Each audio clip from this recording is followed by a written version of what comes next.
예수님이 부활하셨습니다. 반갑습니다.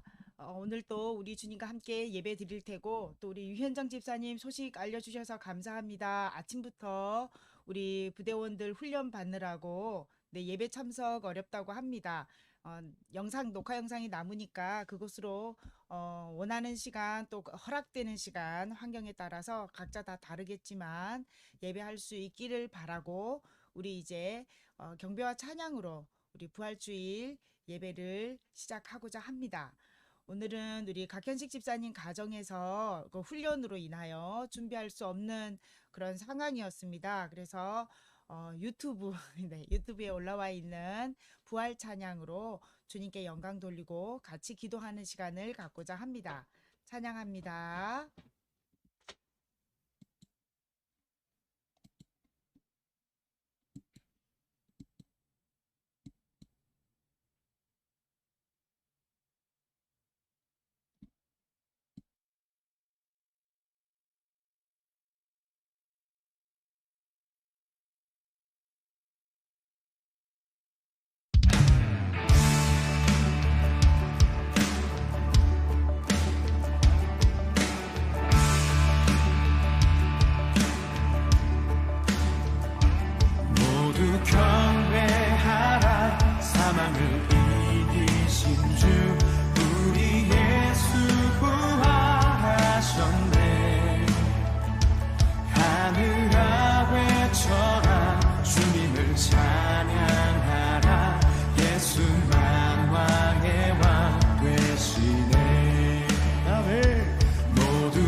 모두 경배하라.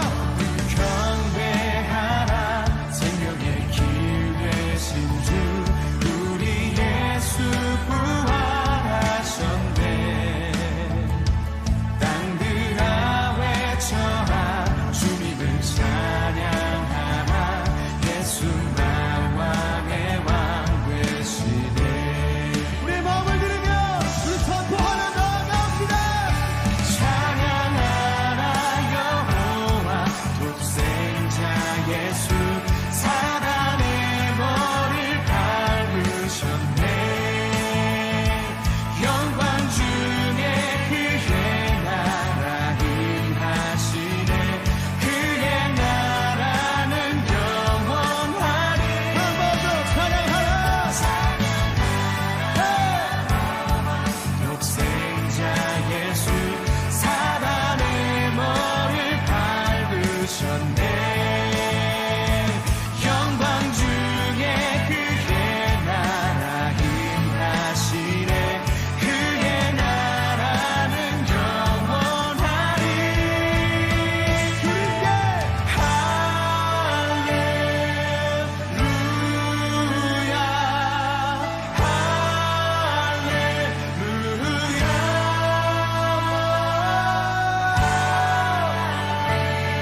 아멘.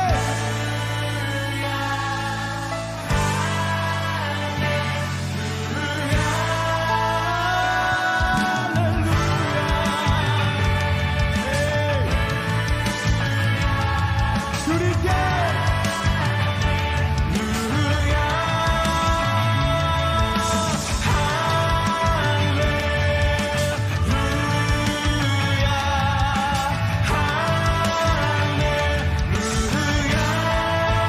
모두 경배하라. 생명의 길 되신 주 우리 예수 부활하셨네. 우리 두 손 들고 선포합시다. 주님을 찬양하라. 예수 만왕의 왕 되시네.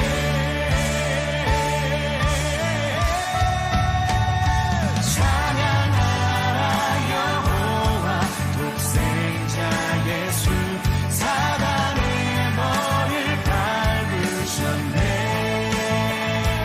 영광 중에 그의 나라 임하시네. 그의 나라는 영원하리. 찬양하라 여호와 독생자 예수 사단의 머리를 밟으셨네.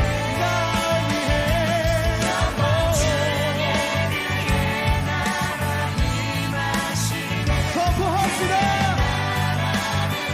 영원하리.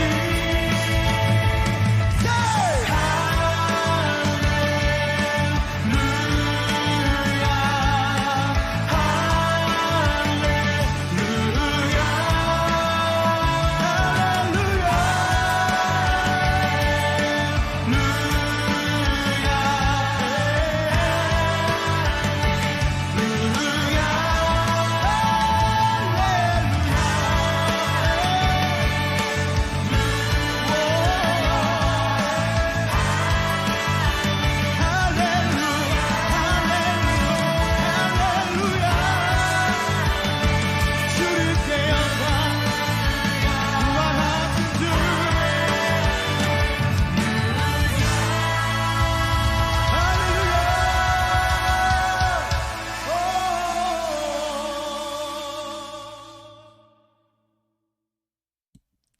이 시간에 우리가 같이 기도할 제목은 우리 공지 훈련에 참여되는 분들과 함께 해주실 때 가정 가운데 훈련이 되고 또 되게 되겠다는 모두 경배하라. 사망을 이기신 주 우리 예수 부활하셨네. 하늘아 외쳐라. 주님을 찬양하라. 예수 만왕의 왕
외칠지어다 외쳐라 주님을 찬양하라 예수만 왕의 왕 되시네 모두 경배하라 경배하라 생명의 길 되신 주 우리 예수 부활하셨네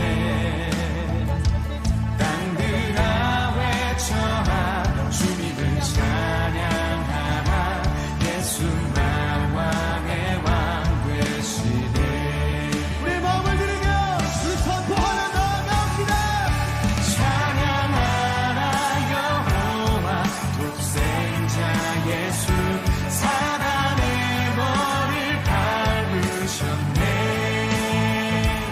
영광 중에 그의 나라 임하시네 그의 나라는 영원하리 한 번 더 찬양하라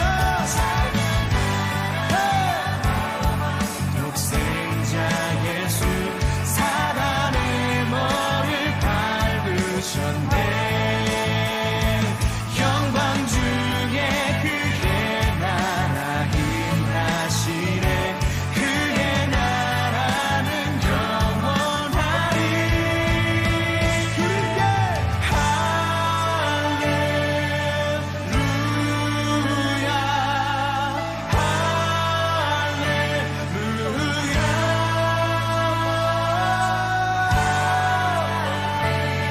아멘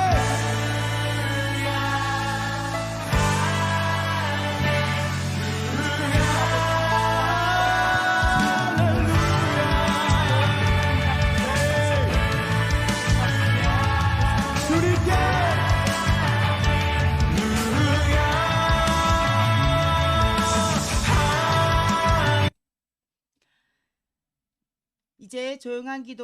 이제 조용한 기도로 2021년 4월 4일 부활주일 예배를 주님 앞에 드리시겠습니다.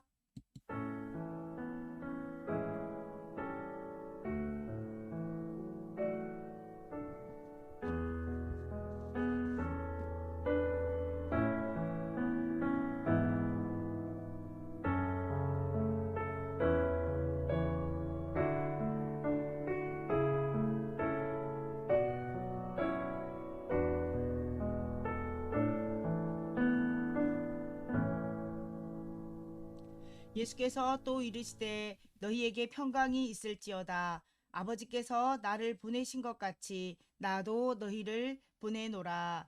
전능하신 아버지 하나님, 지난 한 주간 고난의 시간을 견디시며 세상을 사랑하신 주님의 은혜에 감사를 드립니다.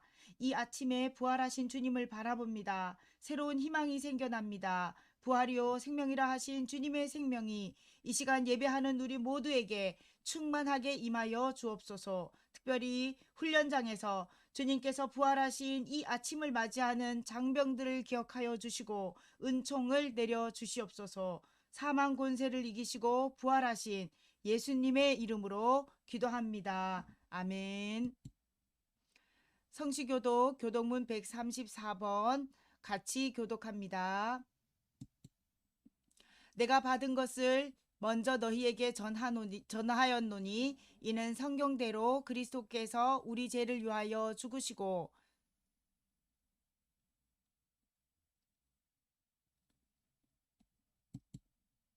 후에 12제자에게와 그 후에 500여 형제에게 일시에 보이셨나니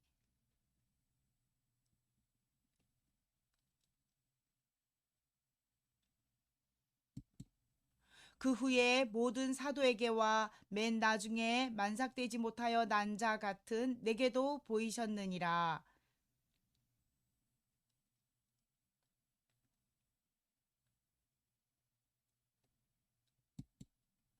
만일 그리스도 안에서 우리가 바라는 것이 다만 이 세상의 삶뿐이면 모든 사람 가운데 우리가 더욱 불쌍한 자이리라.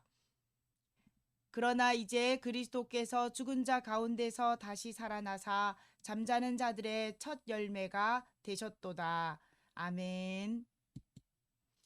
사도신경으로 신앙 고백합니다. 나는 전능하신 아버지 하나님, 천지의 창조주를 믿습니다. 나는 그의 유일하신 아들 우리 주 예수 그리스도를 믿습니다. 그는 성령으로 잉태되어 동정녀 마리아에게서 나시고 본디오 빌라도에게 고난을 받아 십자가에 못 박혀 죽으시고 장사된 지 사흘 만에 죽은 자 가운데서 다시 살아나셨으며 하늘에 오르시어 전능하신 아버지 하나님 우편에 앉아 계시다가 거기로부터 살아있는 자와 죽은 자를 심판하러 오십니다. 나는 성령을 믿으며 거룩한 공교회와 성도의 교제와 죄를 용서받는 것과 몸의 부활과 영생을 믿습니다. 아멘. 찬송가 160장 찬양합니다.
이 시간 예배를 위해서 조은한 집사님께서 대표 기도하십니다. 기도하시겠습니다.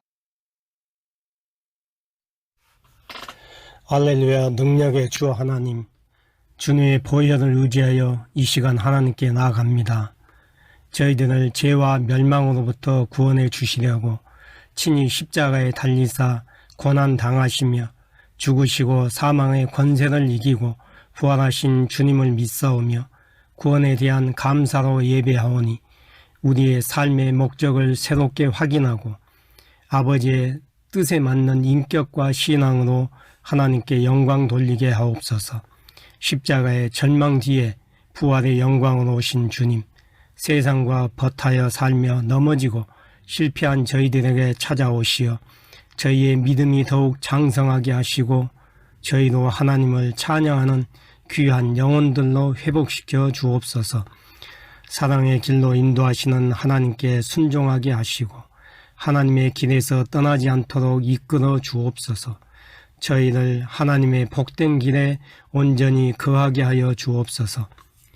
오늘 거룩한 부활절을 맞이하여 하나님의 사랑을 세상에 널리 전하게 하시고 저희도 하나님을 찬양하며 하나님께 영광을 돌리기에 부족함이 없도록 은혜를 더하여 주옵소서.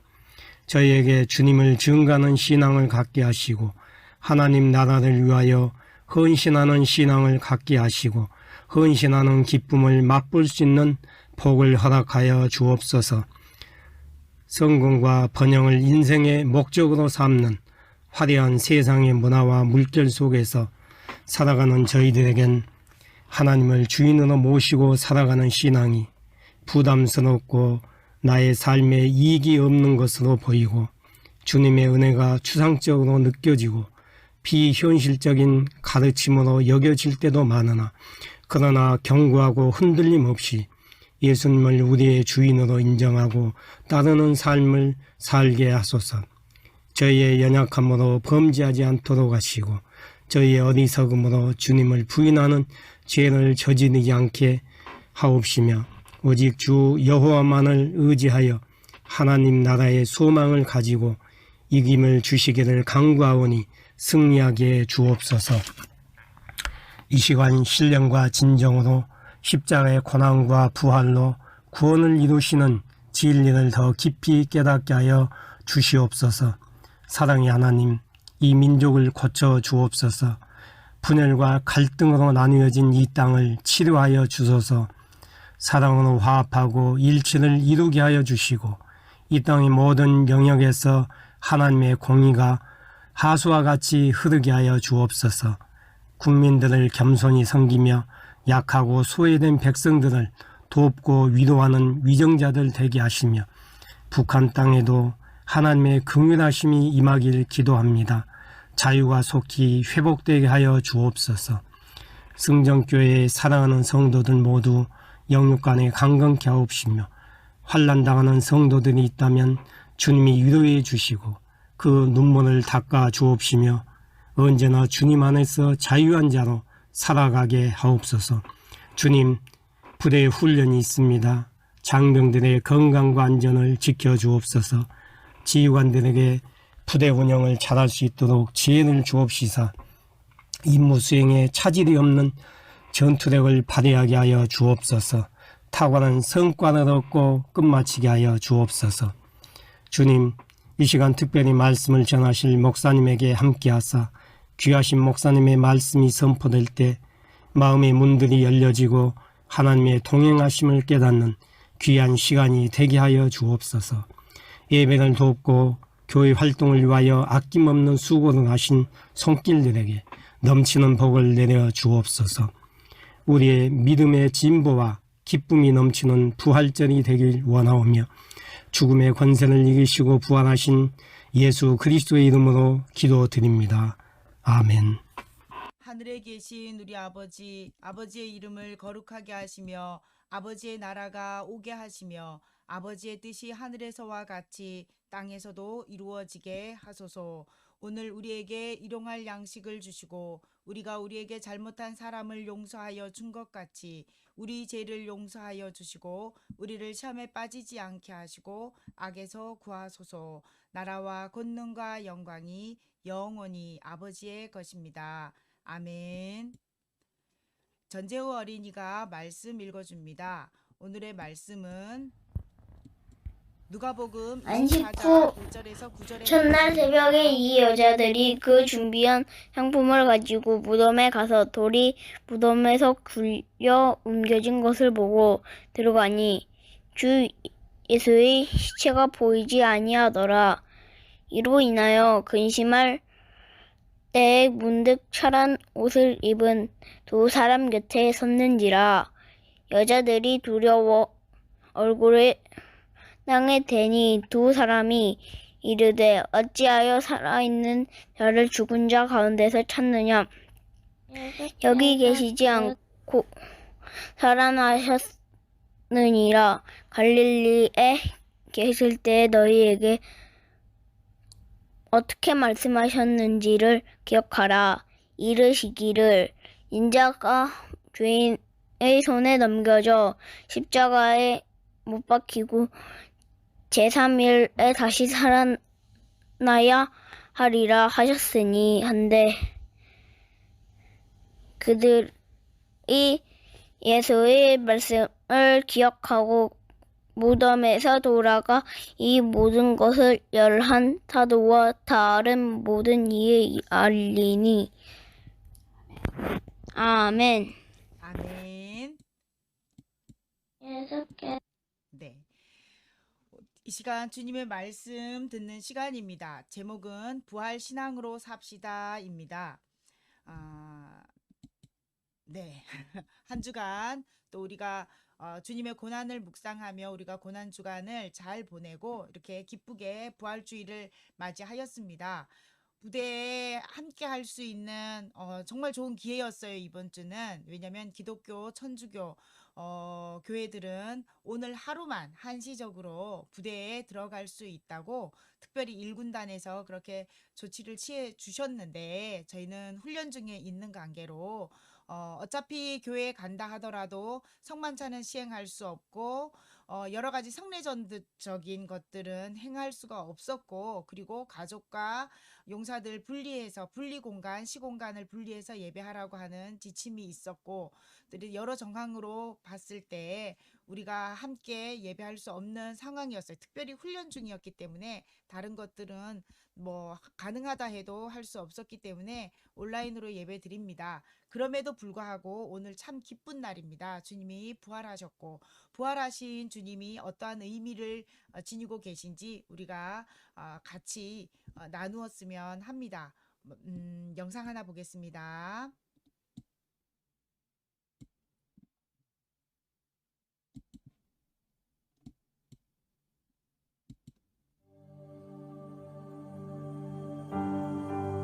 그날은 흐느껴 울어야 하는 날이었습니다. 패배의 날이기도 했죠. 그날은 비평가와 무신론자들이 손가락질하며 너희 구원자는 존재하지 않는다라고 우리를 조롱해야 하는 날이었습니다. 그의 죽음이 이를 증명했기 때문입니다. 그는 이미 땅속에 묻혔고 사라졌으며 이제 곧 모두의 기억에서 잊혀질 것입니다. 그날은 어둠이 짙게 깔리는 슬픔의 날이어야 했습니다. 그날 고통과 혼란에 빠진 그의 제자들은 감당하지 못할 절망을 겪었어야 했습니다. 그날 무덤을 찾은 두 여인도 그곳에서 예수님의 시체가 아닌 다른 것을 찾을 거라곤 생각하지 못했습니다. 그날은 슬퍼하며 울어야 하는 날이었기 때문입니다. 하지만 그분께서 이 날을 변화시키셨습니다. 이날은 기쁨의 날, 승리의 날이 되었습니다. 하나님의 자녀들이 즐거워하며 그분은 살아계시다고 외칠 수 있는 날이 되었습니다. 그는 다시 일어나셨고 절대 잊혀지지 않을 것입니다. 이 날이 모든 어둠과 슬픔을 몰아냈습니다. 그리고 모든 죄와 수치를 깨끗게 하셨습니다. 이날 사명과 약속 그리고 희망이 예수님의 참된 제자들에게 넘쳐 흘렀습니다. 이날은 역사의 경종을 울리는 날이기도 했습니다. 우리의 왕이신 예수님이 뱀의 머리를 상하게 하셨습니다. 그는 죽음의 사슬을 끊어내시고 우리를 죄에서 구원하셨습니다. 절망의 눈물이 기쁨의 눈물로 바뀌었고 슬픔의 날이 경배의 날이 되었습니다. 바로 오늘 예수님께서 부활하셨습니다.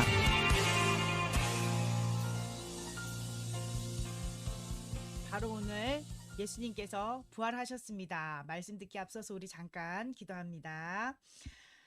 예수님께서 사망 권세를 이기시고 부활하심으로 승리하셨습니다. 하나님, 오늘 들려주실 말씀을 기대합니다.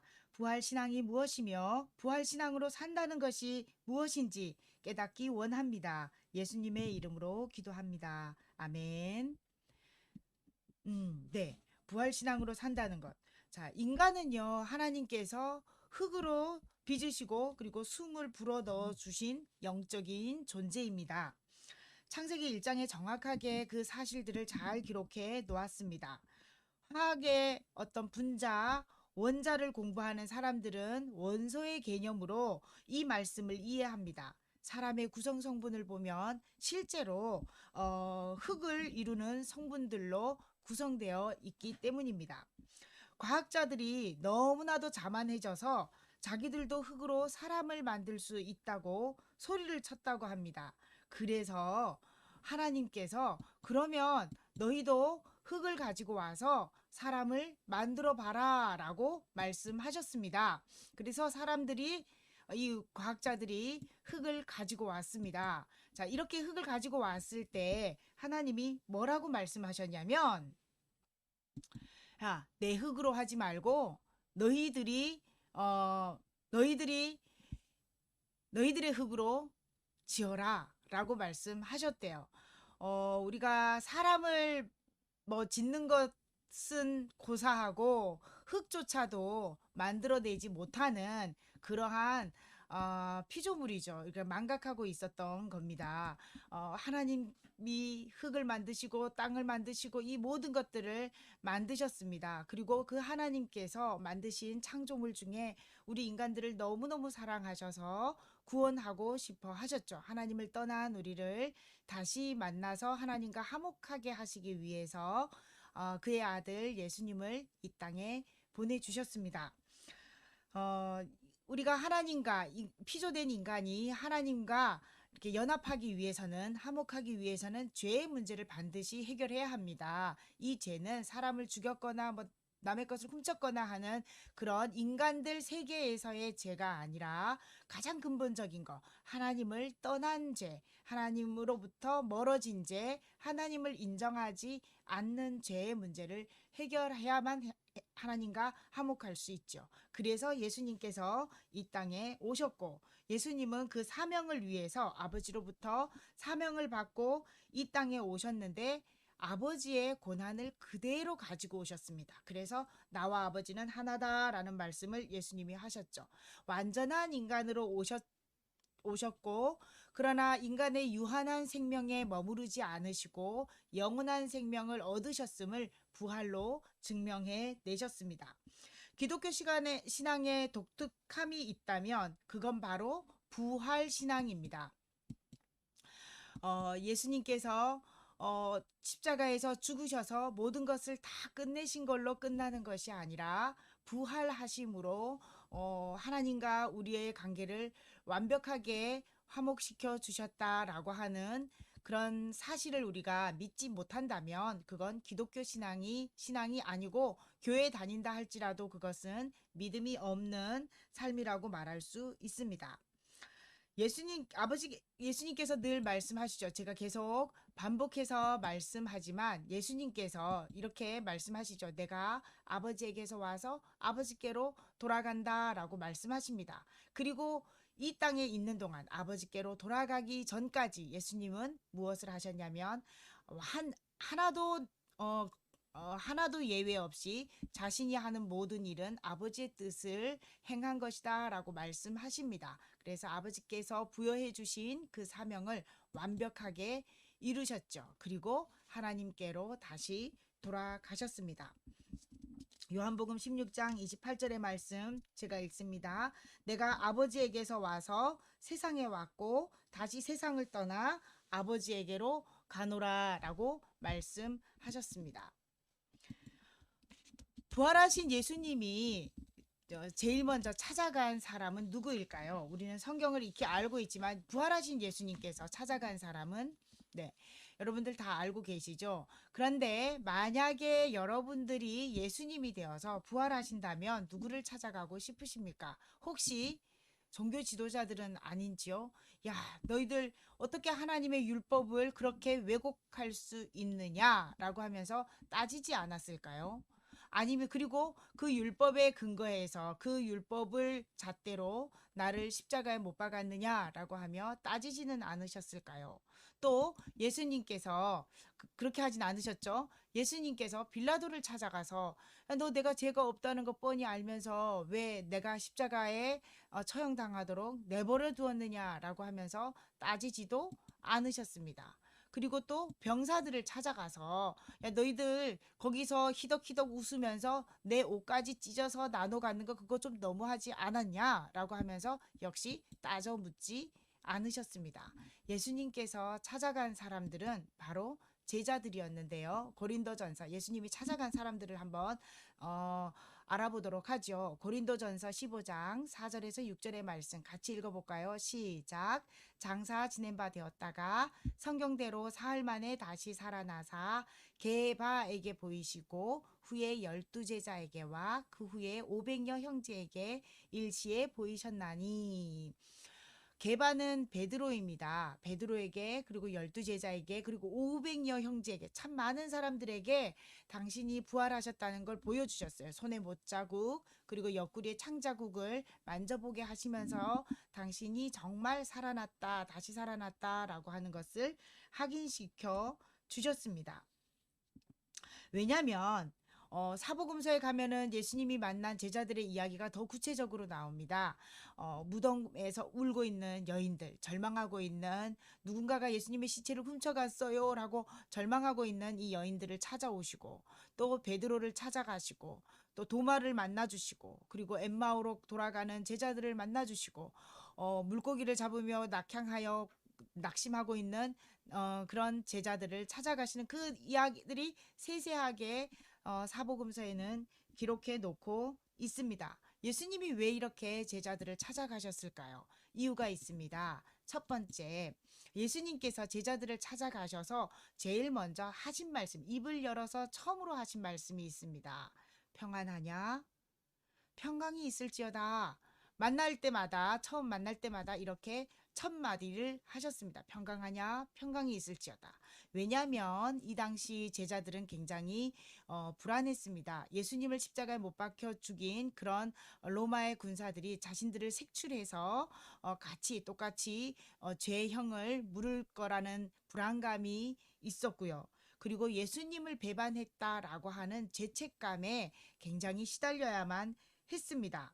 그리고 유대교라고 하는 울타리, 종교 울타리 안에서 그들이 퇴출될 수도 있다라고 하는 불안감이 이들을 자리 잡고 있었어요. 물론 고향으로 돌아가서 원래 했던 일들을 하지만 그들에게는 3년의 삶을 생각해 볼 때 너무나도 허탈했던 겁니다. 이러한 제자들에게 예수님은 먼저 위로해 주시고 평안을 주시고 회복시켜 주시기 위해 이들을 찾아오셨던 겁니다. 평안하냐라는 그 질문 속에 너희들 불안해하고 있구나. 너희들 두려워하고 있구나. 너희들 염려하고 있구나. 라고 하시면서 평안하라. 평강이 있을지어다. 라고 하시면서 안심시켜 주시고 그들의 잃어버린 신앙, 예수님을 떠났던 그 신앙을 다시 회복시켜 주십니다.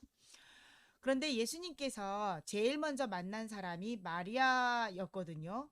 무덤에 찾아온 여인들을 예수님이 만나시고 마리아에게 이렇게 말씀합니다. 너 가서 제자들에게 일러라. 갈릴리로 내가 갈 테니까 그곳에서 우리 만나자라고 전하여라 라고 말씀합니다. 하필이면 왜 갈릴리에서 제자들을 다 같이 만나려고 하셨을까요? 자, 갈릴리. 지금 예수님이 계신 곳은 부활하신 예수님이 서 계신 곳은 예루살렘입니다. 예루살렘.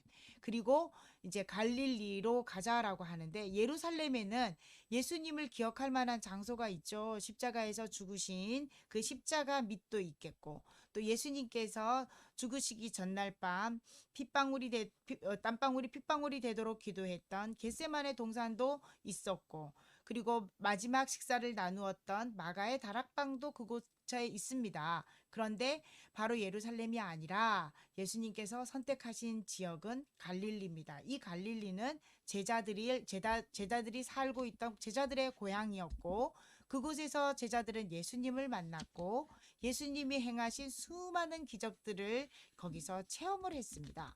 그리고 예수님께서 산상수훈을 비롯하여 예수님께서 하늘나라의 천국 복음을 전하셨던 곳이 바로 갈릴리입니다. 그렇기 때문에 이 갈릴리는 예수님 입장에서 볼 때 십자가의 고향은 십자가 고난의 고향은 예루살렘이었지만 제자들의 입장에서 제자들의 영적인 고향인 갈릴리에서 만나고 싶어 하셨던 겁니다. 이 갈릴리에 갔을 때 예수님과 함께 했었던 그 장소 이거 현장 체험 우리 하잖아요. 그런 것처럼 그곳을 지날 때마다 지나면서 제자들은 어떤 생각을 했을까요? 아, 3년 전에 예수님이, 아, 2년 전에 예수님이, 아, 예수님이 여기서는 이런 기적을 베푸셨지라고 하면서 그때를 추억했을 겁니다. 그렇기 때문에 제자들이 영적으로 눈을 뜰 수 있는 경험의 장소였기 때문에 예수님께서 갈릴리에서 만나자라고 말씀하셨던 겁니다. 예수님께서 이렇게 제자들을 갈릴리에서 만나자 하면서 제자들을 찾아가신 이유가 있습니다. 그건 바로 누가복음 24장 48절에 나옵니다. 너희는 이 모든 일의 증인이라. 제자들을 직접 만나시죠. 심지어 예루살렘 어느 한 집에 모여서 숨어 있을 때, 제자들이 숨어 있을 때 빗장을 열지도 않으시고 예수님 불쑥 나타나시죠. 그리고 내가 부활했어라고 하며 보여줍니다. 그 당시 그 현장에 없었던 도마는 믿을 수 없었죠. 그때 예수님께 내가 직접 만져보지 않고는 믿을 수 없습니다라고 말했던 그런 사건이 있죠. 이렇게 제자들을 직접 찾아가서 만나 주신 이유. 심지어 이후에 승천하시기 전에 500여 형제들에게 다 보이셨는데 그 이유는 바로 증인 삼고자 하기 때문입니다. 부활의 증인으로 삼으려고 하셨던 거죠. 만약에 예수님이 부활하셨다라는 걸 말로만 들어왔더라면 제자들은 부활의 증인으로서의 삶을 살아내지 못했을 것입니다. 그리고 예수님이 제자들을 찾아가신 세 번째 이유가 있습니다. 예수님께서 갈릴리에서 제자들을 다 만납니다. 가는 길에 만나고 가서 업으로 물고기 잡고 있는 베드로와 그 동료들을 만나고 그리고 그곳에서 12명이 모두 다 11명이죠. 모두가 집결합니다. 그리고 예수님이 산상수훈의 말씀을 해주셨던 그 산으로 추정하는데 그 산에 제자들을 다 모으십니다. 그리고 제자들에게 말씀합니다. 마태복음 28장 19절에서 20절의 말씀입니다. 같이 읽습니다. 시작. 너희는 가서 모든 민족을 제자로 삼아 아버지와 아들과 성령의 이름으로 세례를 베풀고 내가 너희에게 분부한 모든 것을 가르쳐 지키게 하라. 이것이 예수님이 이 땅에서 하신 마지막 명령이다라고 해서 지상명령이라고 하죠. 예수님의 지상명령. 간단하게 말씀드리면 복음 전하고 제자 삼아라. 예수님의 제자를 삼아라 라고 하시는 명령을 하셨습니다. 예수님이 이제 부활의 증인으로 제자들을 살아가게 하시기 위해서 증인의 삶을 살게 하시기 위해서 제자들을 찾아가셨고 만나 주셨고 위로해 주셨던 것입니다. 증인으로 파송시키기 위해서. 실제로 제자들이 어떻게 살았는지 사도행전 4장에 대표적으로 이런 이야기가 나옵니다. 요한과 베드로가 복음을 전하다가 부활의 증인으로 살다가 종교 지도자들에게 체포가 됩니다. 이때 베드로가 한 말입니다. 사도행전 4장 20절에 우리는 보고 들은 것을 전하지 않을 수가 없습니다. 라고 말하죠. 너희들이 무슨 고난으로 그렇게 설쳐대느냐, 복음을 전하느냐 라고 했을 때 보고 들은 거기 때문에 우리가 속일 수가 없습니다. 우리 본 것을 얘기하지 않을 수가 없습니다. 라고 하죠. 이게 바로 부활의 증인이 되었다는 게 이렇게 강력한 용감한 힘을 갖게 해줍니다. 부활 신앙의 능력, 부활의 증인으로서 그 믿음을 갖는다는 것은 어떠한 능력을 의미하냐면 먼저는요. 육체의 죽음에 대해서 사망 선고하는 거예요. 내 육체는 육체의 죽음을 초월하는 거죠. 육체의 죽음에 대해서 사망 선고하는 것이기 때문에 죽음이 두렵지 않습니다. 누군가가 창을 갖다 들이대면서 너 예수 믿지 마라고 한다고 해서 괜찮아, 나는 이미 죽음에 대해서 사망 신고해서 나 죽여도 돼. 나는 예수님을 부활하신 예수님을 만난 거 그거 정말 부인할 수 없어. 예수님이 나에게 명령하셨어. 제자의 삶을 살라고 하셨어. 증인의 삶을 살라고 하셨어. 라고 하면 당당하게 얘기할 수 있는 거죠. 그리고 부활신앙이라는 것은 어떤 것이냐면 죽음 이후의 영광을 바라봅니다. 지금 내가 이 땅에 사는 것이 끝이 아니야. 내가 죽은 날 이후에 지금 죽더라 할지라도 마지막 날 되면 심판의 날에 예수님이 나를 다시 살려내셔서 처소를 예비해 주신다고 하신 그 처소 하늘나라에서 영원한 생명을 얻게 하신다라고 하는 그런 믿음을 부활신앙이라고 하는 거죠. 그래서 부활의 증인으로 예수님의 제자로 살아갈 때 용감무쌍한 거죠. 그러니까 한마디로 말해서 부활 신앙은 죽어서 가는, 마르다가 말했던 것처럼 죽어서 가는 마지막 때 예수님이 부활시켜 주신다는 그 믿음, 부활 신앙이기도 하지만, 또 하나 이 땅에서 예수님이 부활하셨다는 것을 증인으로 살아가는 삶. 그래서 죽음이 두렵지 않은 삶, 육체가 죽는 것, 육체가 고난 받는 것에 대한 두려움이 없는 것, 이 모든 것을 부활 신앙이라고 우리가 말합니다. 일찍이 부활을 경험한 사람들이 있습니다. 예수님께서 십자가에 달려 죽으시고 고난 받으시고 부활하신 그 현장에서 그 증인으로 살았던 사람 말고요. 또 일찍이 부활을 경험한 사람들이 있습니다. 먼저는요, 이 사람이 누구냐면 베드로의 장모입니다. 예수님이 초기에 갈릴리에서 베드로를 만나고 제자 삼으시고 돌아다니실 때 이때 베드로의 장모가 열병이 났어요. 그런데 이 열병이 단순히 고열이 오르는 우리 지금 뭐 코로나 같은 그런 열병이 아니라 원어를 분석해 보면 화병이에요. 우리나라 말로 화병. 화가 나서 미칠 정도예요. 그래서 병이 났어요. 그래서 신학자들은 왜 베드로의 장모가 병이 났을까 연구하다가 보니까 아마도 살림이 빠듯한 그런 상황에 베드로가 생업을 포기하고 예수라고 하는 뜬금없이 한 청년을 쫓아다니겠대요. 그러니까 처자식을 남겨두고 그렇게 쫓아다니는 베드로를 보니까 화가 나시고 열이 나신 거예요. 그래서 병이 난 것이다라고 봅니다. 그리고 이때 예수님께서 찾아오셔서 그의 손을 잡고 일으켜 세웁니다.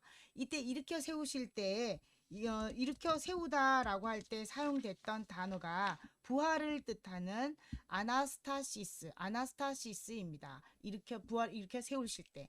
근데 이 베드로의 장모가 아나스타시스 할 때 어떤 삶의 변화가 일어나냐면 바로 자기가 거하는 이 집을 모임의 장소로 제공을 합니다. 유대인들이 회당 중심으로 모이잖아요. 그런데 예수쟁이들은, 예수님 믿는 사람들은 회당에서 그렇게 집합 모임을 할 수 없었어요. 그런데 이 베드로 장모가 그 공간을 내어주신 거죠. 그러면서 돕게 됩니다.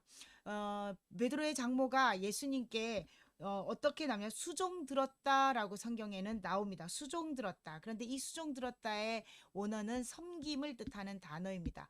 이때 똑같은 단어가 어디에 쓰였냐면 예수님께서 40일 금식 기도할 때 천사들이 수종 들었다라고 나옵니다. 이때 그 수종 들었다라고 하는 그때 사용된 섬김의 단어뿐만 아니라 인자가 온 것은 섬김을 받으려 함이 아니요 도리어 섬기려 하고 자기 목숨을 많은 사람들의 대속물로 주려 함이라라고 하신 예수님께서 말씀하신 거 섬김, 이 섬김의 단어와 똑같은 단어입니다. 그러니까 베드로의 장모가 아나스타시스 부활을 경험하고 나서 먹고 사는 문제, 이 모든 문제들을 다 주님께 맡기고 예수님을 섬기게 되었다라는 이야기죠. 또 부활을 일찍이 경험한 사람이 있습니다. 우리 말씀 통해서 들었습니다. 죽은 나사로. 예수님이 너무너무 사랑했던 사람 나사로. 그가 죽음에서 부활했습니다. 이때 명백하게 얘기하죠. 죽음 이후에 마지막 날에 부활해주는 그 부활 말고 지금 현재 부활시켜주겠다, 부활시킨다라고 하는 부활 생명을 예수님께서 나사로에게 주십니다. 우리가 왜 위기 고난 속에 정말 죽을 병에 걸렸다가 살아날 때 이제 나는 새로운 인생이야 라고 하듯이 나사로에게도 이제 예전과는 전혀 다른 삶을 살아갑니다.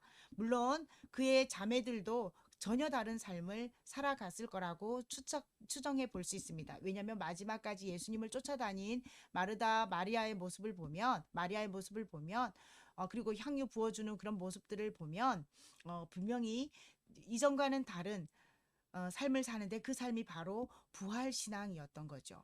또 한 사람의 나사로가 나옵니다. 누구냐면 바로 부자와 거지 나사로라고 하는 이야기에서 예수님이 비유로 들었던 사람인데 부자는 너무 부자였어요. 그리고 자기의 것을 누구에게도 나눠주지 않으며 혼자 호의호식하고 포식을 합니다. 그치만 나사로는 병이 들고 가난해서 먹을 것이 없어요. 부자의 상에서 떨어지는 빵 부스러기를 주워 먹으며 연명하며 살았습니다.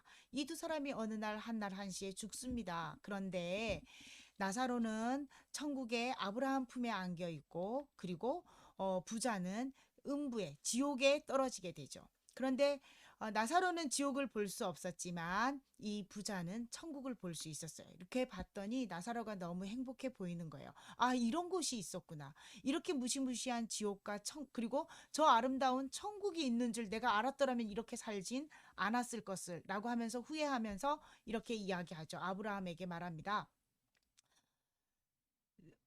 저 세상에 내려가면 내 형제 5명이 있는데 이러한 세상이 있다는 걸 알려주고 싶습니다. 나사로를 좀 지금 당장 보내서 내 형편과 이곳의 상황을 알려주도록 해주십시오라고 부탁을 하지만 아브라함이 이렇게 해줘. 모세의 율법에 이미 다 이야기가 되어 있다. 그 이야기조차도 너희들이 믿지 않는데 나사로가 간다고 무슨 일이 일어나겠느냐라고 하시며 그 일은 불가하다라고 이야기를 합니다. 이 이야기 속에서 우리가 죽음 이후에 부활의 삶이 어떠한 것인지를 고민하게 되고 생각해 보게 되고 또 부활 신앙을 가진 자들에게는 소망하게 됩니다. 그러므로 아나스타시스 즉 부활은 죽음 이후의 삶을 바라보는 것과 함께 부활 생명으로 예수님과 접속하여 지금 예수님과 접속하는 거죠. 예수님 안에 거한다라는 표현으로 예수님께서 말씀하셨는데 예수님과 접속해서 이 땅에서의 삶을 살아가게 되는 겁니다. 그러니 더 높은 자리에 앉기 위해서 남의 것을 빼앗아서라도 더 많이 가지려고 하는 삶, 남을 속이는 삶, 사업 확장을 위해서 기여하는 삶, 그런 것들에 매이지 않죠. 나는 하나님의 사람이야 라고 하는 마음으로 부활신앙으로 살게 된다면 죽음조차도 두렵지 않은 거, 지금 이 땅에서의 괴로움, 그 괴로움 때문에 하나님을 원망하며 살지 않고 오히려 그 속에서 하나님의 뜻을 성취해 가기 위해서 예수님이 이 땅에 오셔서 아버지의 뜻을 행하고 아버지께로 돌아간 것처럼 아버지께서 부여해 주신 사명을 감당하다가 아버지께로 돌아가는 삶을 살아가게 되는 겁니다. 부활 생명이 우리의 삶의 목적이 되도록 해야 합니다. 우리의 삶의 목적이 성공지향주의가 아니라 부활 생명이 삶의 목적이 되어져서 이 땅의 사람들을 부활 생명을 알아가게 하고 믿게 하는 그곳으로 인도하며 내 삶도 그것 때문에 나의 달란트, 나의 직장, 내가 하는 일 모든 것들이 부활 생명을 위하여 살아가는데 아름답게 귀하게 사용될 수 있도록 해야 하는 겁니다. 이어령 교수님의 이야기를 오늘 말씀을 정리하고자 합니다.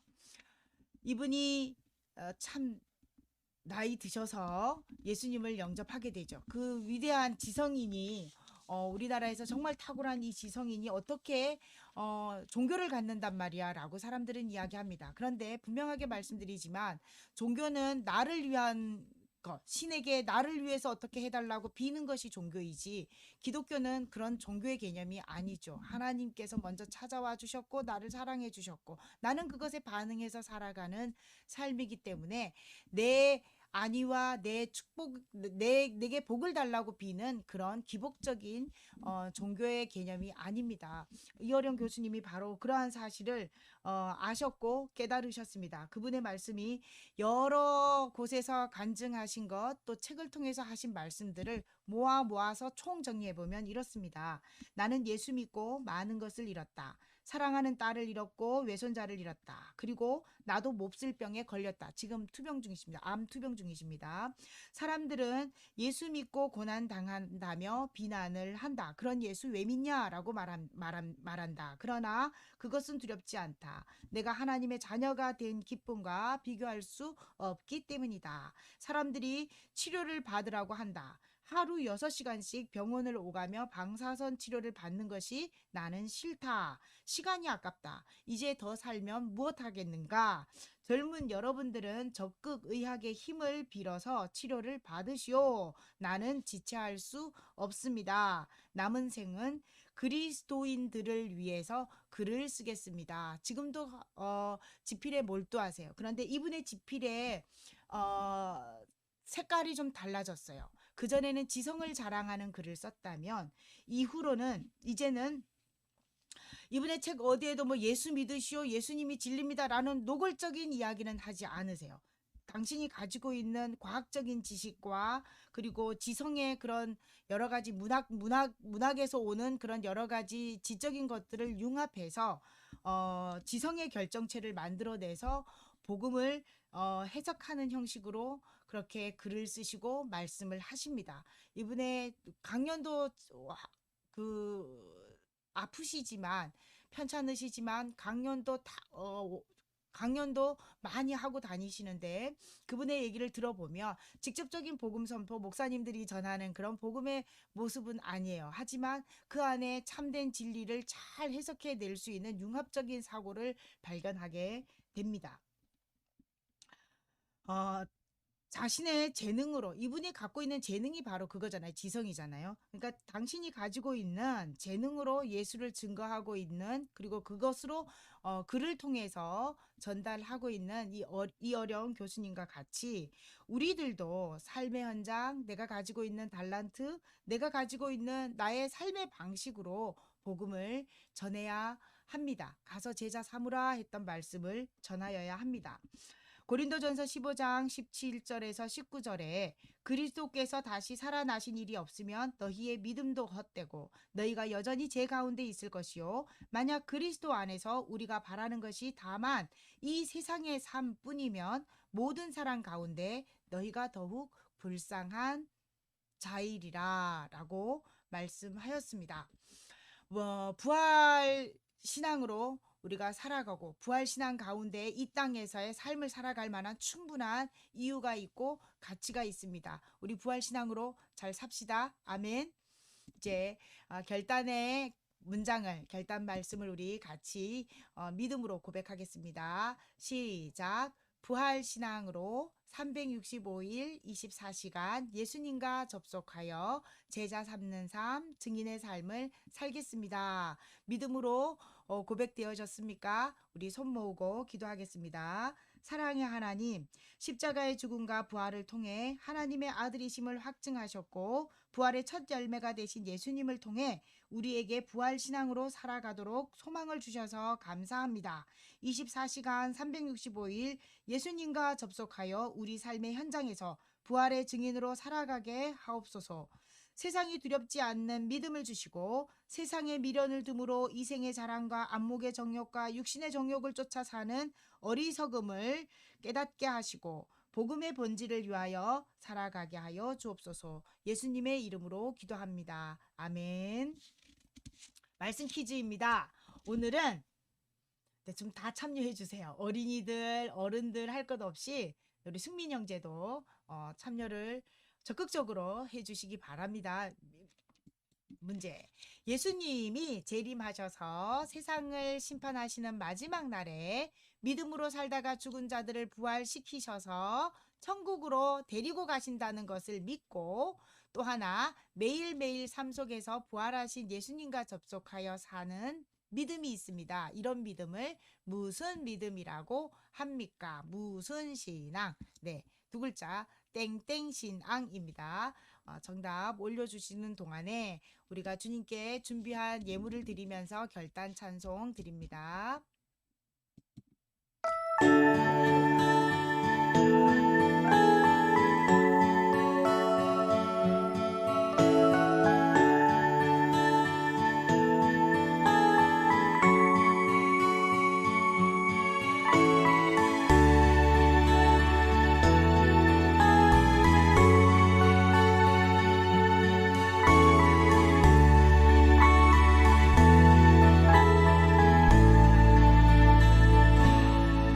시작됐네.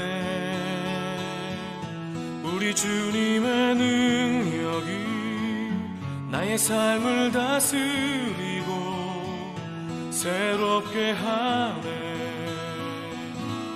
자유하네. 죄와 사망으로부터 나의 삶은 변하구나. 충만하네. 시작됐네. 우리 주님의 능력이 나의 삶을 다스리고 새롭게 하네. 자유하네. 죄와 사망으로부터 나의 삶은 변하구나. 충만하네. 은혜로 다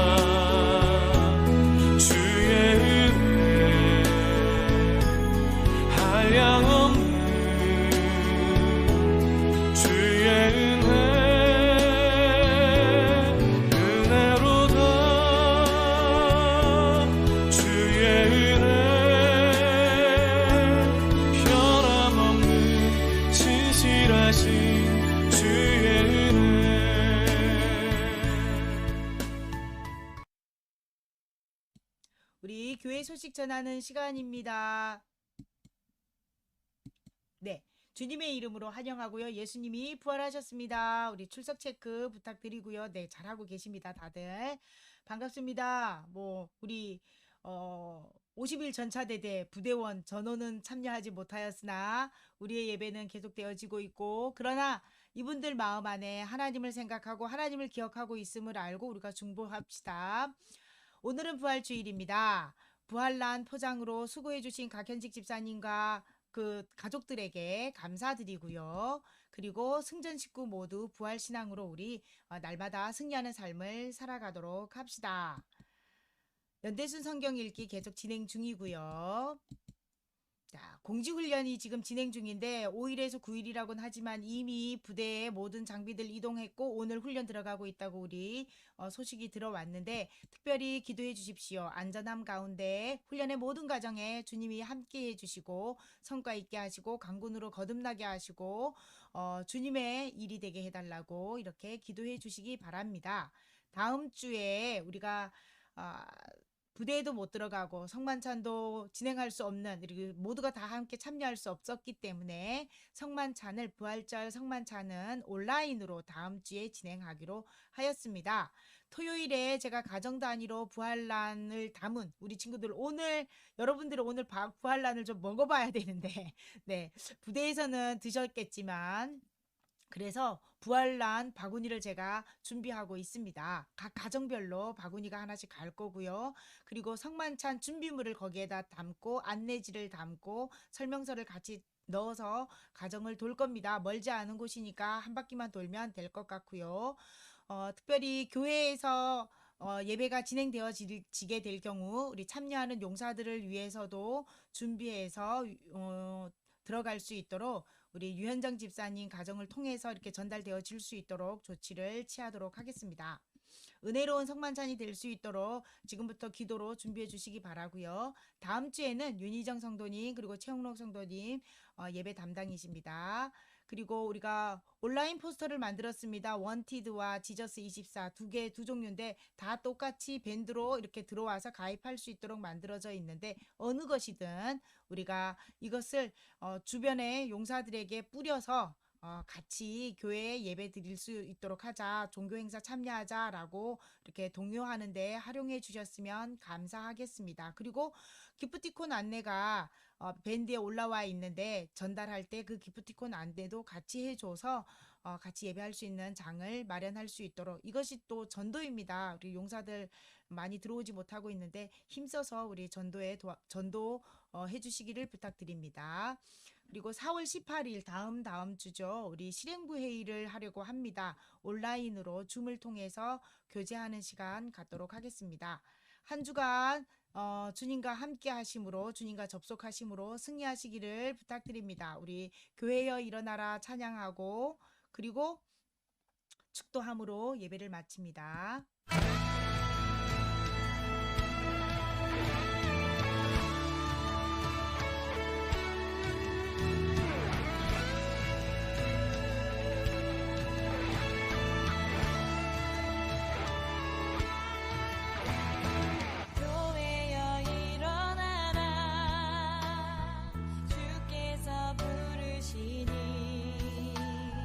두려움과 실패 내려놓고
먼저 드려진 예물을 위해서 기도하고 축도하겠습니다.